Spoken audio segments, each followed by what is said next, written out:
listening to the AFTERBUZZ TV network, now the largest new media platform on the web, and your #1 source for after-show entertainment. Very good, Keith. Johnson.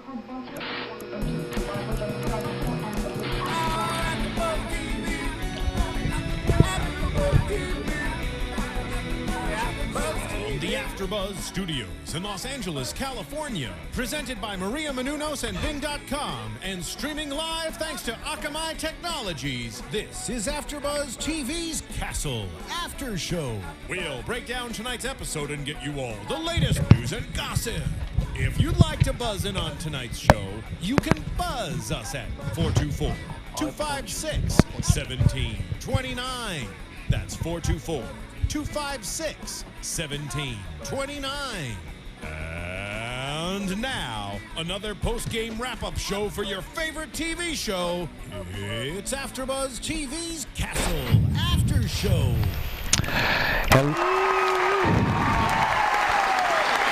Hello, Castle fans. Bingers for doing, and we are doing another episode of Castle Season 5, Episode 2, Cloudy with a Chance. I am Bamm Ericsen with...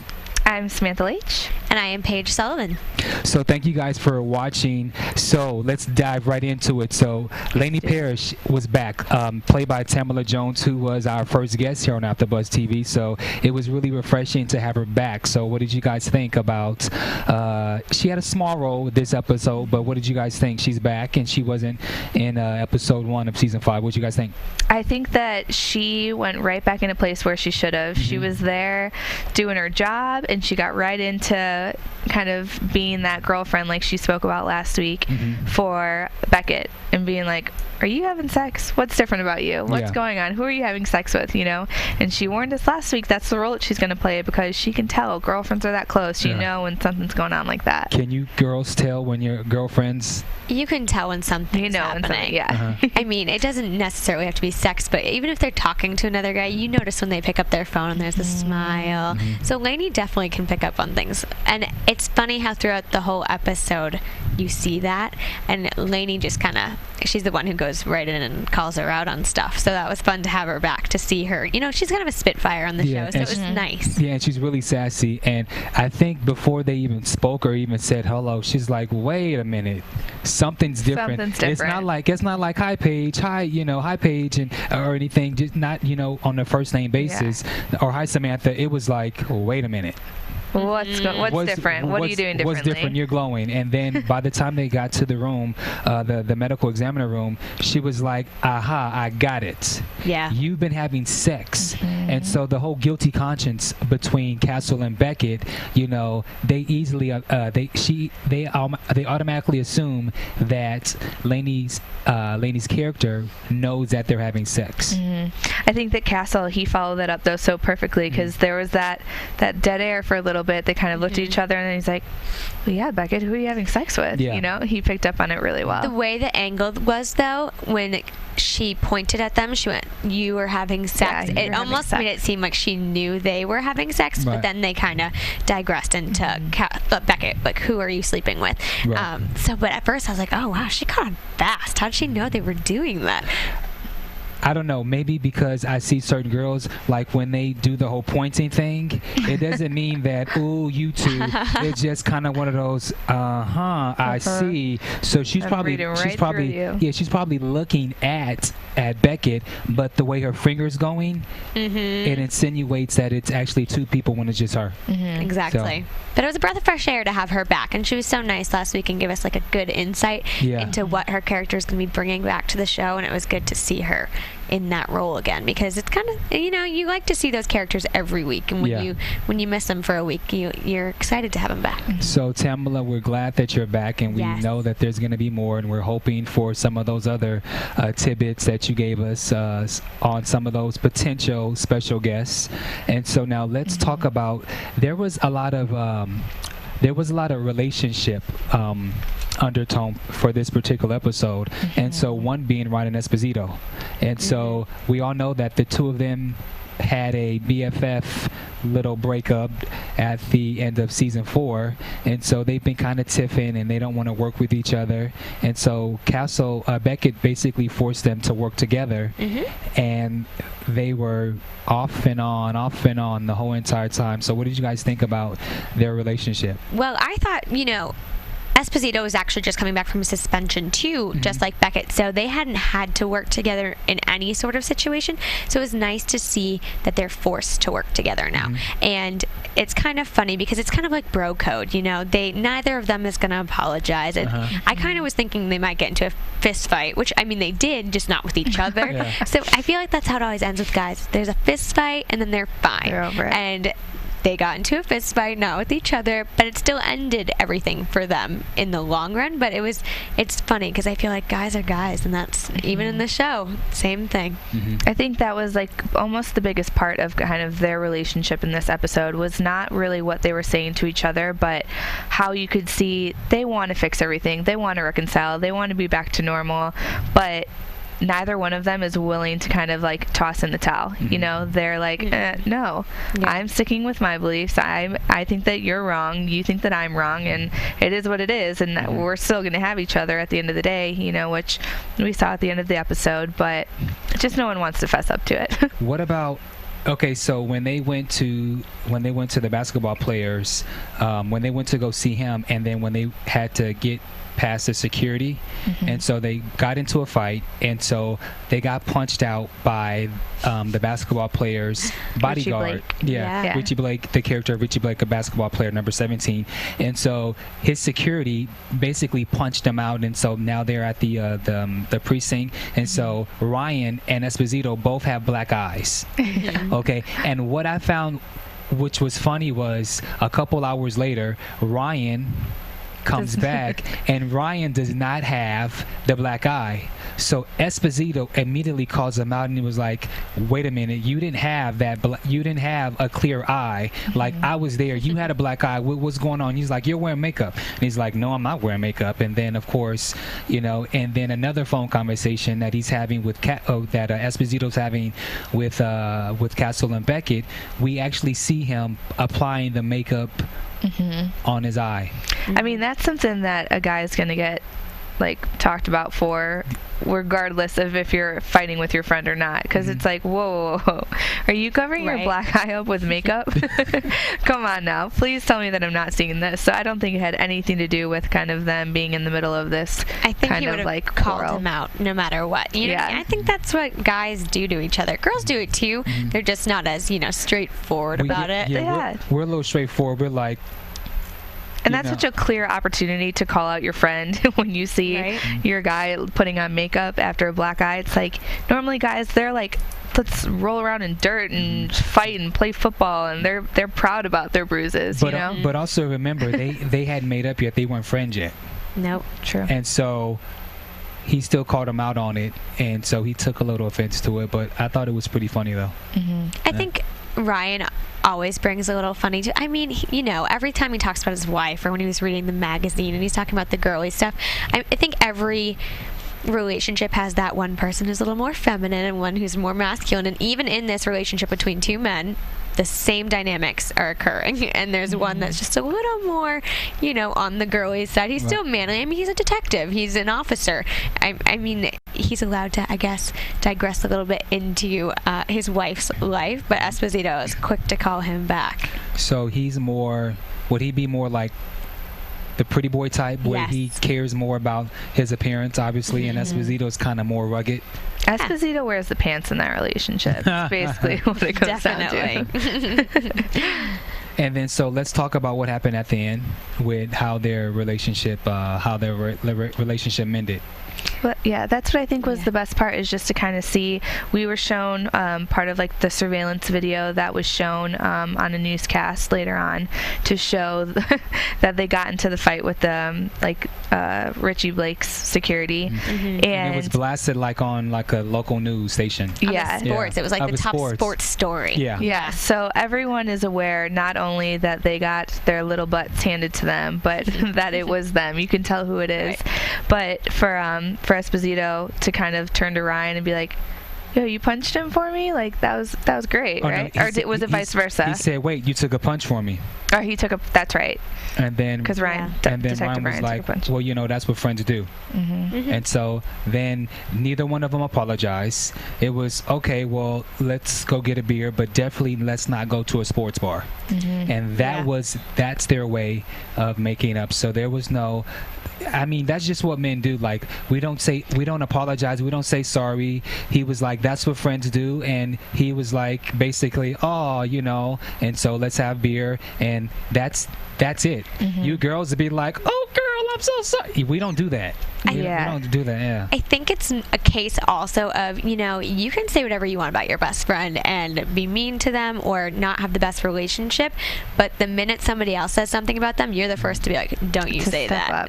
Don't say that. And I think that was what Ryan was doing. And this show does a great job of showing you kind of real relationships and what really happens in real life. I think we've all had a moment, maybe you're fighting with a friend, but somebody else is like, yeah, they're really awful. And you're like, no, what are you saying? And so I think it was just another way of them bringing what everybody can relate to into the show. A friendship is, everybody has friends. Yeah. And Bamm, like you said, I mean, guys don't do that. They don't hug it out and sit there and talk about their feelings. So I think what we saw, like at the end of the episode, for them to kind of reconcile a little bit, at least after this scene, we saw like, let's go grab a beer. It's not going to be a sports bar. Like, appreciate you taking the punch for me. That was enough. That's them kind of patching things over in their manly way. Do you think their friendship should have came back together so soon? Or, like I said last week, how I kind of like the dynamics of their broken relationship, and so I like that little tit for tat thing. And so for me, I was hoping, maybe an episode or two more later, that they would become friends later. I would have just hoped,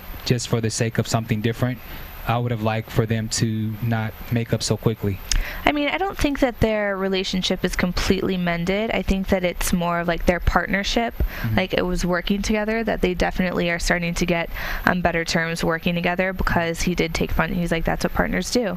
I didn't take a punch for you. That's what we do, So I think that they have a lot of growing to still do with their relationship together. So hopefully we'll still get more of like what you're looking for, just kind of like the bickering and like the not agreeing with everything, but they're on the right track to getting back to where we want them to be. No, and they have to gain trust again, because Esposito was really upset when Ryan kind of betrayed him and Beckett last season, and so trust, as everybody knows, is really hard to gain. For guys, when we make up, that's it. Like, there is no trust factor, or it's just forgotten about like that. It's forgotten about. Like, when we make up and we're cool, then we're cool. We don't go back and rehash and go back and say, well, because you decided to call for backup. Like, we don't throw stuff back at each other. When we make up, that's it. So you don't think it's going to play out anymore? You I don't think Ryan so. Esposito is done? I think that they're done. And so now they're friends, they're homeboys, and they're back. But that's just what we... I mean, you're a man. You might know better than we do. We don't do that. We don't go back and, because it just, we just don't do what you women do. That's all. Oh. No, we get it. We get it. Yeah. So whatever that means. Do I need to... No. Do you see how we became like a united front over here? Right. Like, excuse me? Okay. Oh, well. All right. Well, we can go forward with but actually no. Before we go to the next relationship, iTunes. Yes, I'm sure that a lot of you are listening through iTunes. So do us a favor, if you're not listening, go to iTunes, find AfterBuzz, and especially in particular Castle, and like our show.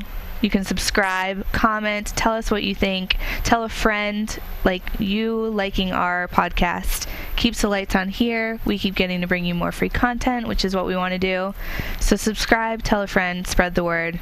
It'll be a good time. Absolutely. And do not forget about the podcast, which is an app that organizes all of your subscriptions. So for all the great shows that you have downloaded for AfterBuzz TV, such as this one and some of the other shows that we do, it organizes all the subscriptions. So don't forget to download iTunes, and do not forget to download the podcast app. Okay? Those apps are always thinking ahead of us. I know, right? They make it so easy. Yeah. I love it. So now let's go into the last relationship, of course, Beckett and Castle. Mm-hmm. And so, go ahead. it's getting juicier just because now it's not, they're moving their relationship forward, baby steps. It's kind of fun to see them really interacting behind closed doors and not in a work setting. Yet she still talks to him like, oh, Castle, like, oh, you can't do that, Castle. And she's like constantly, I feel like she's always getting mad at him, and she's still doing that. But it's kind of cute to see them, in a romantic situation, because you want that. I hate to, again, sound like the man, but is that, it's kind of typical that she would not like certain things now that they are in a relationship, but they're not in a relationship in the public. So it would seem that, like, we're starting to see more of a softer feminine side of Beckett, which we really haven't seen in the 4 years. She's very tough, but this particular episode, the first thing that she does is she worries about what she's going to wear. Which she's never worried about what she's going to wear. She always dresses in a particular style, but this particular episode, the first thing was she was worrying about what she was going to wear, and how she didn't want to wear something that would make people think that she's in a relationship. Well, what I liked about that is she still stayed Beckett about it, you know, because she didn't turn into like the, what am I going to wear? I need to look good for you. I need to up like my sex appeal. She was thinking, what can I wear that won't lead people on? I don't want people to think that anything's different, that anything's kind of changing, as opposed to like taking an extra 15 minutes to do her makeup because she's trying to look better, you know? But I think the mistake that she made was when she asked Castle, how does she look? He said, you look sexy. And so she didn't want to look sexy on her first day back. Right. So maybe that was one of the things that she shouldn't ask him, because he gave her a compliment, which is a good compliment, but that was the wrong time to say she looked sexy.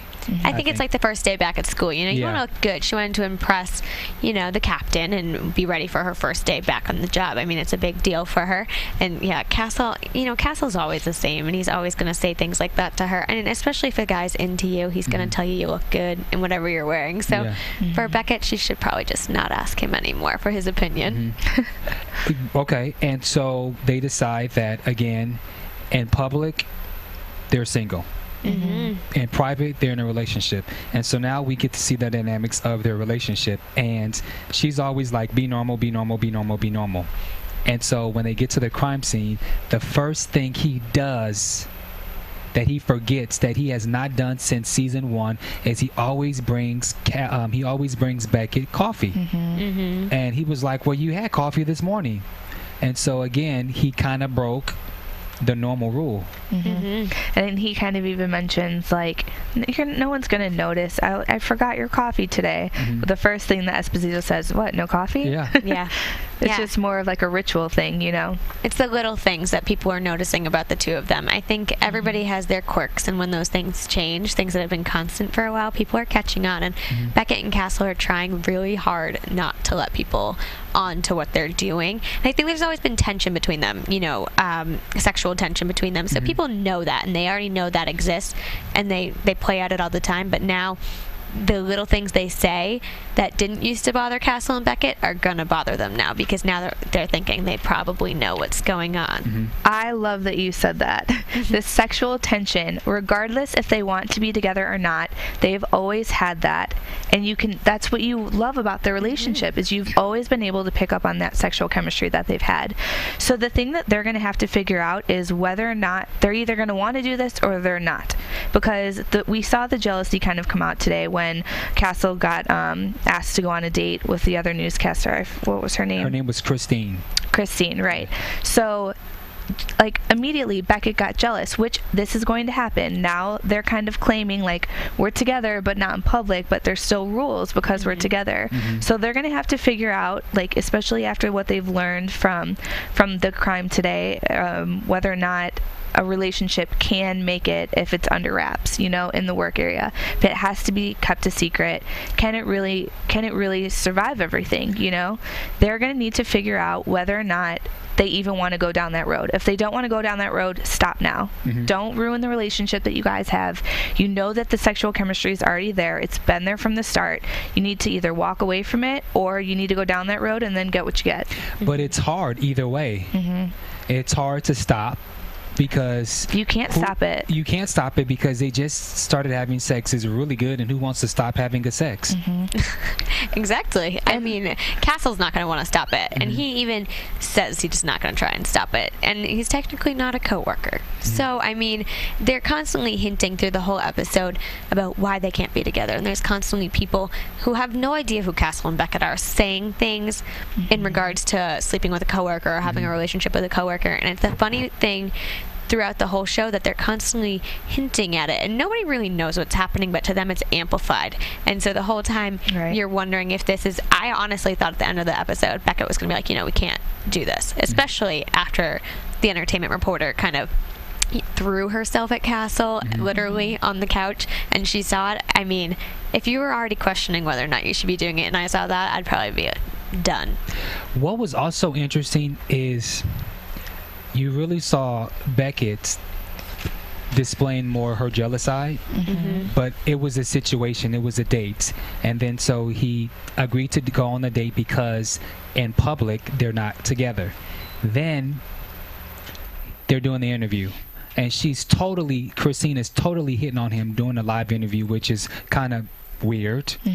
And he asked her on so she asked him on a date, and so Beckett is watching the interview.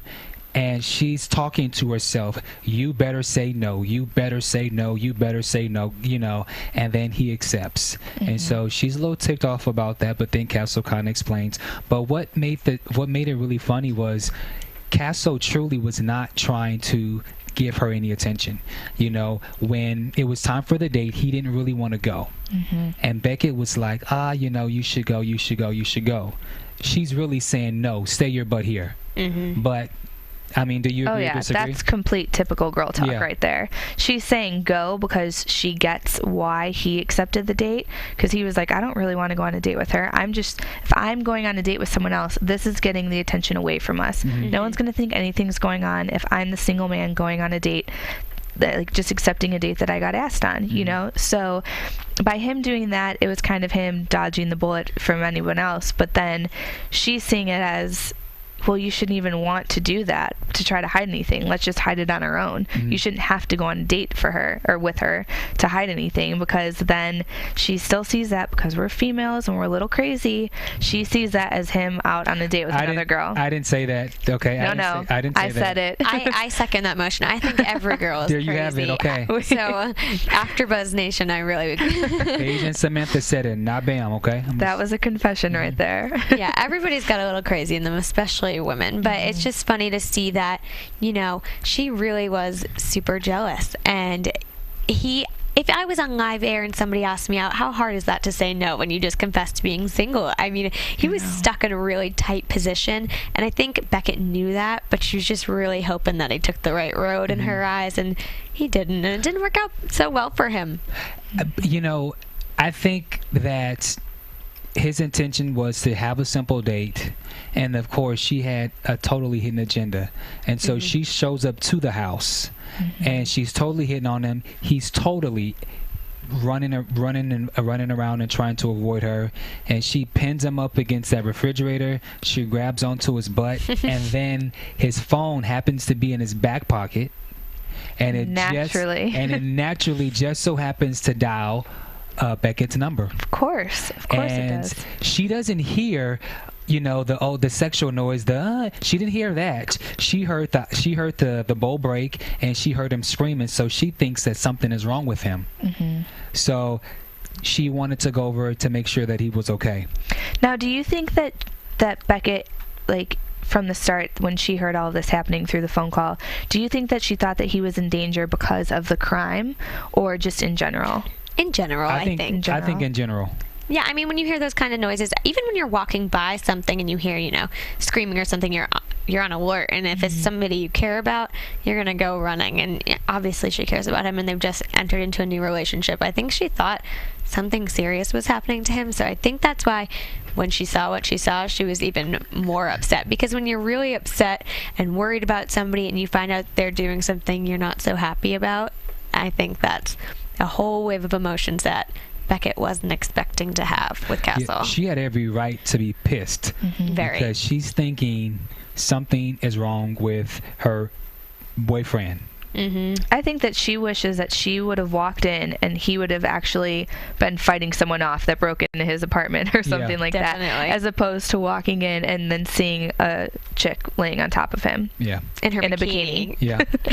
Same thoughts over here. That was a very important part of that sentence, so we needed to make sure that was clear. If she was in her dress, that's bad. But when she's in her bikini, I mean, the clothes are off. They're on the floor. I mean, that is not a fun sight to walk into for your boyfriend. Yeah, she can't get over that. She was like, I can't yet. Like, all I can envision is her boobs in your face. I can't get over it. That's the visual. That is the visual that's stuck in her head now. Oh, poor Beckett. Yeah. Castle, he's gonna have some making up to do. Very much so. But let's not also forget that Castle was jealous too, because the other guy from the station, I forgot the reporter's name, Chip, my boy Chip, your boy Chip, who we'll talk about him later, but he actually was hitting on Beckett, and it was so funny when they were going into to pinpoint who the killer was.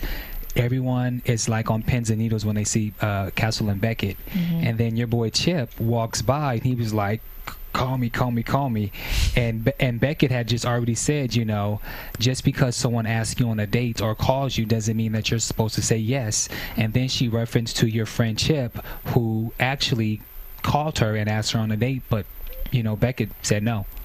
I do love... Oh, sorry, go ahead. Oh, no.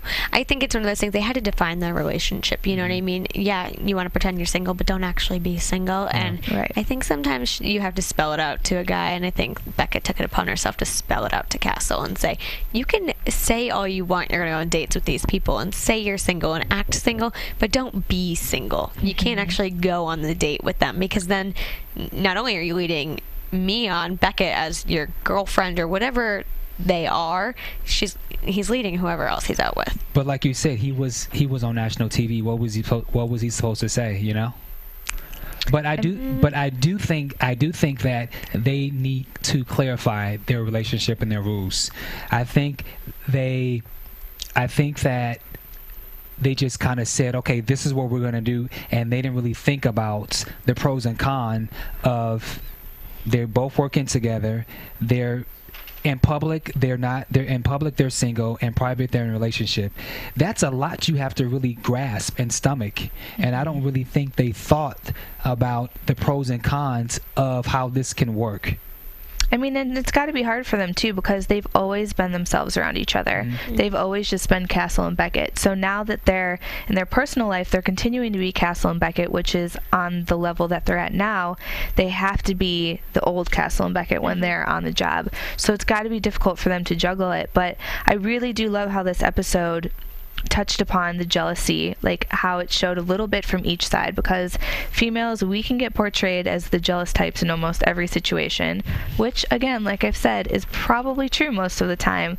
But to be able to see the guy get just as jealous, when the tables have turned and roles are a little reversed, you get to see not like the angry jealous, but just him like, well, why is he calling you? You're not going to go out with him, right? Just kind of the protective nature, like, no, you're mine. I don't want you to be out with anyone else, from a guy's perspective, just as well as the females. And they never got to date. Most couples, they get to kind of court each other and go on a date. And Castle and Beckett did their dating in the office and on murders and things of that nature. They never really got to date. So now, that's when you define your relationship. That's when you set the boundaries after those dates. They're not doing that. They're jumping headfirst into a relationship and hiding it. So there's blurry lines that they're working with here, and it's just kind of finding out what's going to work for them in their work environment and at home, because it's kind of hard to play a double life, and that's what they're basically doing right now. Yeah, and you always see kind of like a sense of pride when you start dating someone, like you'll start introducing your significant other, like, this is my boyfriend, so-and-so, so they're not getting to do that. So they're not getting to claim each other. They have to do it just through each other, so that no one else is kind of finding out about this, and they're losing that. So that's, I think, what they're struggling with too. You know what I think hit home for both of them, and we're going to discuss the murder in just a second, but the reporter, when he was speaking to Castle and Beckett in regards to about how work relationships, they don't work, and how you should never do them, because in the very beginning it's always great, it's always this, the sex is good, and there's so many great things, but in a work relationship, it eventually just goes down the drain. And you could see Castle and Beckett, like, they're really thinking about what he's saying and not really thinking about the focus of where they are in the investigation, what they should be doing, but they were more so focusing on what the reporter is saying about why the relationship supposedly with he and Mandy did not work.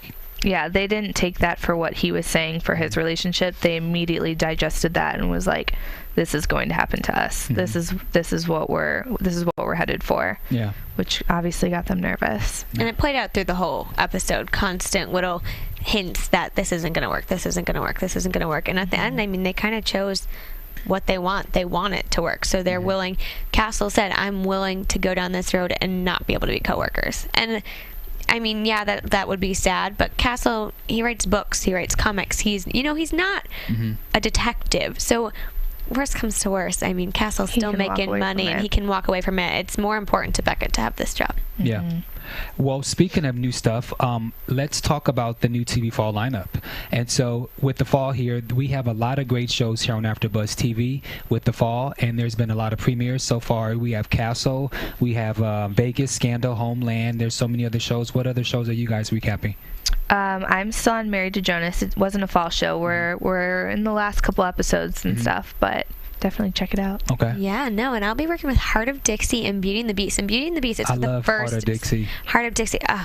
Yeah, I'm obsessed, actually. I'm Team Wade over here, so I don't know if you have a team, but Team Wade. I like the other guy who was George married. Tucker. Yeah, George. How can you like a married man going after another woman? I do Scandal. Oh. Sorry.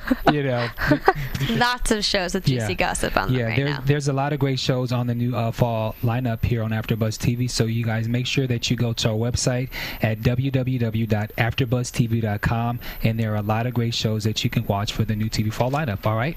Thanks. Yeah. All right, so now let's go to the actual murder. I thought the murder was fantastic. There was a good one tonight. There was so much. I mean, we were constantly like having to pause the TV. We were taking notes. I love the whole murder mystery. So who wants to set it up? Well, first off, there's so many different trails they're taking you on. At first, it seems like an easy answer. She was mugged. That's what it looks like. She was mugged, and you automatically find a guy with her purse. And so that's the first suspect. But let's also describe, so the character, her name is Mandy, and so she is a news reporter, and she's also aging. She's in her 30s. My God, she's aging. Hollywood, But she was supposedly aging. She was getting old, and so people mistook her for someone who was lazy. She was a bimbo. She had big boobs, so she was already perceived in a certain way.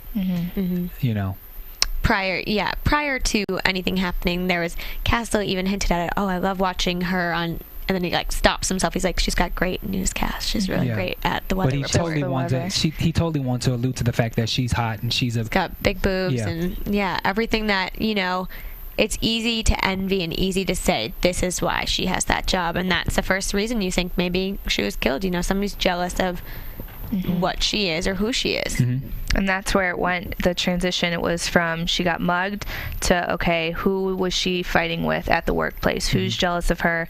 Who would it benefit for her to not be around anymore? And that took us over to, let me think. Rebecca Fogg, yes. Because she was brought in new. She was the smarter. She says that she actually had the brains, and she wasn't just the looks, that she had what it takes to be a good. Was it a meteorologist? She was. Okay, yeah. Yeah. So she thinks that she's got everything that she needs to be able to present the actual facts and material and not just the looks of it. And she also thought that Mandy was lazy and how she never wanted to fly and go and she never wanted to go in the helicopter and to do certain reports because she thought she was lazy. And because she claimed she had asthma, which turns out is a huge part of this mystery in this murder case, is the asthma, and that's why she claimed she couldn't go in a helicopter. And so that's one of the reasons Rebecca really dislikes her, is because I'm constantly in the helicopter with the helicopter guy, doing the traffic reports, doing this, when she's just down here reading a poor quality weather report. And that's so you really think, this girl's got serious reason to hate Mandy and want her dead. And then we also got a bit of that video that showed them fighting from outside of the hospital when she was at the toy drive, and her and Rebecca are fighting. So that gives them another reason to believe, okay, something went wrong. What happened? She was like, no, you need to go ask the person that picked her up in the silver G-Wagon, because that's the person that she left with that night. But also before that, she claimed that Mandy broke into her, I guess, her makeup room or her her work office, and stole her equipment. And so she confronted her at the toy drive, and that's how the fight started. But why would you confront your coworker on national TV, or maybe it was pre-taped, but why would you go and confront your worker in front of video cameras? So that was already like a red flag. Like, okay, I understand that she took your belongings, but why would you confront her?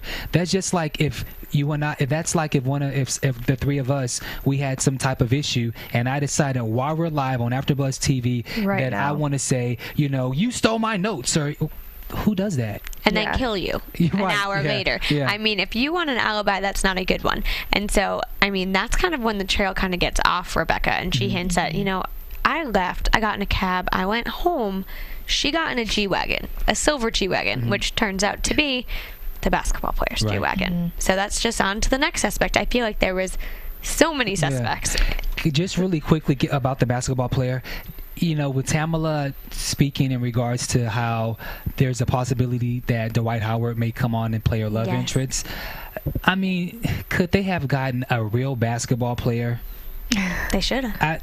That was my only gripe. He wasn't. I mean, he was kind of tall. Maybe my height like 6'1", 6'2". But I mean, could they have got a real basketball player? I thought that would have just been a lot cooler to get a basketball player than to get an actor playing and be a basketball player. But that's just me. Well, at least he wasn't a killer. Yeah. Well, they took us to Richie Blake, and this, you almost think this has to be it, right? The one suspect kind of led us to the other one.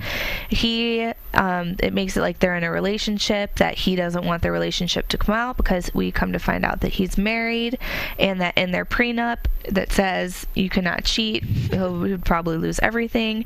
So we're like, okay, he has to have something to do with this. And then for a second, Bam and I, we were like, okay, no, it's got to be the wife then. She found out, so now she's out for revenge. She's coming after her. But neither of them was the case. No, and they're all friends. They're all happy. They're just talking because both of them feel like they're aging and they're going to be out of a career soon. And so it's just, common things that they talk about, and that's where their friendship was. And it turns out that he dropped her off at the park where she was eventually murdered. And this kind of leaves it, who saw her last? Like, how are you going to find out who saw her once he dropped her off? Because he had an alibi. He was at a bar buying shots, partying with his friends, and so. And let's not also forget that he picked her from the hospital, from the ER from the ER a couple days ago, and said that she really wasn't herself. And so that also now gives a different clue in regards to, okay, so he didn't do it, but she's also been to the hospital in the ER. What did you guys think there? What do you think she went to the hospital for originally? Because I had something complete opposite ends of what actually went down. She was in the hospital for an asthma attack, we come to find out, and that was not anything I suspected. I don't know. I really thought whoever killed her must have attacked her in some way, beat her or something, but since nothing was showing and nobody knew what was happening, it was kind of confusing. You're wondering, okay, I don't get it. Like, why was she at the hospital? I didn't really know who or what was wrong with her, because again, the cool thing about Castle is in one episode there's like 4 to 5 suspects. It's one person, they find out no, it's not this person, so then they go to the next one, and so I just really didn't know who or what happened. Well, so I didn't, after we thought it was the wife and it wasn't, we were like, okay, I'm just gonna watch and figure out who, and just don't try and figure it out and just see who it is, because we weren't even at the halfway point of the show yet. And so Yeah, you always find yourself trying to be one step ahead of them, and they are always, I never get it right. I never am right about who killed whoever in the show. And so now at the hospital, you find out she was in a helicopter, like she never wants to, and she had an asthma attack. And so that's kind of where it all ties in, and the asthma part of it. And the helicopter operator says that he flew her over New Jersey. So that leads to, you know, why New Jersey? What was she doing? What's she looking for? Which brings you back to the stolen materials that she had on the helicopter with her that were Rebecca Fox. And you go back and find out more. And she had, there was some kind of chemical, what was it called? It was styrene. Styrene, in the air, which apparently can cause asthma. And her biggest concern wasn't herself, really. It was the children at the hospital who she was working with. And it all kind of ties itself together. It's wrapping a pretty little bow on this picture of why she was doing what she was doing. She cares about these kids. She has asthma herself, and she wants to know why is there such a spike in this asthma problem in this area. And she finds out that this styrene's in the air, and she goes to the source of where this chemical is coming, and that leads to the next suspect. And it was in Jersey. Kazuli Carpeting. Okay. And so now, but even before that, we did get kind of circled back around to Miles, who is the other newscaster. Oh yes, absolutely. So they do visit Miles. I believe it was Miles Hackley. I didn't get his last name correctly. Hicklin, I think, or Hicken. Hicklin. Okay. They do go back to Miles because I think that he was the one that dropped her off at the hospital, or because the helicopter dropped her off at the hospital. What happened was, after they find out who she's going after, they find her files, and there's a picture taken. And this is where it leads back to Miles, because she couldn't have possibly taken the picture because she was on air. And so they find out, you know, she's working with somebody. And thanks to Castle and his hookup with the entertainment reporter, he finds out that Miles is gay and wasn't sleeping with Mandy. He was helping her, which he actually lied about. And then and so they went back to re-question him. He's gay. And so what happened was he took the picture and he lied about it, and his job was on the line, right? Yeah, but we first got into, before we got introduced to him, and then we went back to the whole carpeting thing, because that's right. Before it circled back, because they went to Kazuli Carpeting. They took Mr. Kazuli into custody because he had files. I mean, he had a history as well of violence. Of a ton of stuff that they could have held him on, I'm sure, without what she was actually there for. But enough evidence to prove that from his factories that was styrene was being produced. And she had confronted him about it. They found the note that said, if any of this gets out, I will kill you. It's from the same stationery as the company.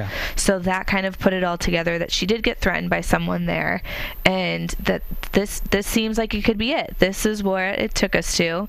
She was trying to crack this because she's suffering from asthma. She's working with children that are suffering from asthma. So she's probably trying to do a good, and without going to bigger, like more responsible, like to the heads of anything, without bothering them with it. I'll take care of it. I'm going to go and do this on my own, and I'm going to solve this problem.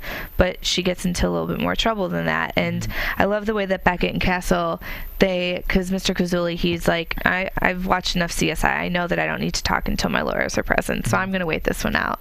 And the way that they kind of played that up, and Beckett was like, that's fine, we're just going to go over your file while we're here if you don't mind.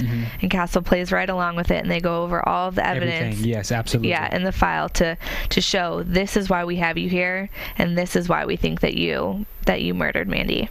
And I don't even think he thinks that's why he's there. I think he's more upset that his company's there because of the styrene in the air. And then when they start saying things about her, he's like, what are you talking about? And the only problem that they run into is they can't tie him to the scene of the crime. They can't prove he was there. And so then they have to take a look at all the other things that were in the file, and that's when they found the picture. And and along with the picture, they had to find out who took it, which they didn't know. And luckily, Castle was hooking up with the entertainment reporter, and that's when it kind of, like it always says for Castle, it clicked in his head. You know, it clicked. I know who did it. And whether or not Beckett was mad at him, they were going to go for it. Right, and he discovered who did it when she was on top of him and her. See, everything happens for a reason. Everything happens for a reason. If they didn't go out on the date and it didn't get to that extent of their date, then he wouldn't have been able to find that little piece of the puzzle out. And it all boils down to what Mandy was afraid of and the basketball player was afraid of was their careers were fizzling out, and Miles' career was fizzling, and he wasn't performing well, and he needed that big story, and that's why he worked with Mandy. Mandy wanted to help children. He wanted to help his career, and he claims, and you'll never probably find out, he says, it's an accident. I want to scare her. I want to scare her from going to the EPA like she wanted to do before I could break this story. I wanted this to be my big news to break. You notice always in the Castle episodes that when the killer has to admit because he's been found out, they always say it's an accident a lot of the times. Yeah, well, I would lie too. I would say it was an accident if I was caught murdering somebody. I mean, maybe it was, maybe it wasn't, but either way, you went there with a gun in a mask at night trying to stop her from doing something, and you had a huge motive. And it's so strange how, from the get-go, you didn't suspect him at all. And it's in true Castle fashion, they bring you there. You're right, and the person that you don't suspect is the one that a lot of times has something to do with it, or they're tied into it. So so listen, before we go, we're gonna do news and gossip before we leave. AfterBuzz TV News. Okay, so the ratings for season 5, episode 1, the premiere, it did fairly well. It came in with 11.4 million viewers. But one of the cool things about new social media and all the technology that we have, most people have DVRs. Yes. And so the early playback, because a lot of us, we record and then we watch it later. Well, for the early DVR playback, they got an additional 2.5 million viewers, people who actually DVR'd it. So that's a good thing. It is. I mean, if I wasn't here, I would be DVRing it.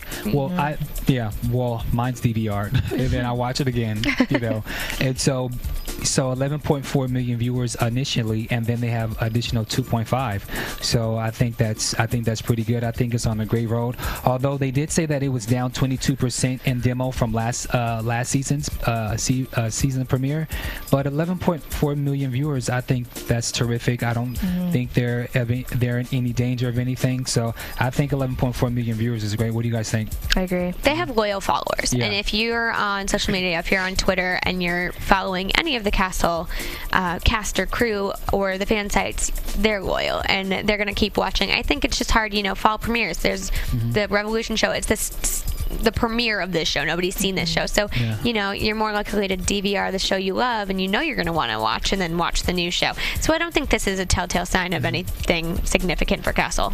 Speaking of the Twitter and the fan boards, there are a lot of diehard Castle fans, and something we discovered, this is the first season that we're doing Castle here on AfterBuzz, and so last week was the very first show with our guest Tamala Jones, and there was an amount of overwhelming response on YouTube. So far, we've had over 5,700 views, and there's a couple people that I want to shout out because I discovered that there was a lot of Castle blogging and fan sites, and so what they did was they took our episode from YouTube, from AfterBuzz, and they put it onto all of their sites for the Castle fans. So there was CastleTV.net, there was a 12.proboards.com, there was Castle-fans.org, there was this is a Spanish blog, forocastle.foroactivios.com. There's castlelounge.livejournal.com, and there's wetpaint.com. But all of these sites and bloggers had our recap on their sites. That's awesome. So I think it's totally awesome. And then there are so many Twitter pages out there. There's of course Castle ABC. There's Castle Art Department. There's Writer Castle. There's Writer Castle _. Then there's Writer Castle. There's Insane Castle Bot. There's Castle Stanya. Castle TV. Castle _PA.